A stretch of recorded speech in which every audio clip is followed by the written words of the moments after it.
উনি যা কয়ে গেছে তাই মাগের ঘটনাছে। ওই দেশের গো আমার সারা আয় হায় উস্তাদ কলকে তুই মাকে কইছিলি না সংসারের বড় ভাই হইলে অনেক দায়িত্ব। বড় ভাই মারা গেছে ভালো করছে, আমার মরার সময় তখন আইকালা বার্জিত আছে আমার ভাই বোনেরা। ওই আমি নিপচল এই পথে আসার জন্য অনেক কষ্ট করছি। আজকে কয়টা টাকা হয়েছে বই নিয়ে সাংবাদিকের সামনে ভাইরাল করবার চায় এই বৈমানিক ডিপজল রে। আমি যখন অসুস্থ ছিলাম তোরা খবর লইছ, আমি মরে গেছি না বাচ্চা রয়েছি। ওই তোরা বোন নামে কলঙ্ক।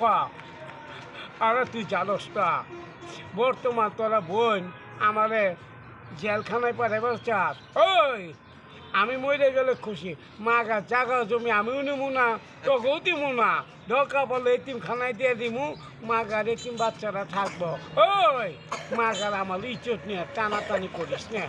মাগার আমার মানিজ্জত আছে। তোরা 5টা ভাই বোনে আইতি আমার লোকে বইতি কথা কইতি, বাপের ভাগ তোরা পাবি না কে? তোরা বোন পাবি। ওই এটি না কয়ে মিডিয়ার সামনে আমার জুতা মারতা চক। ওই মরে যাবো।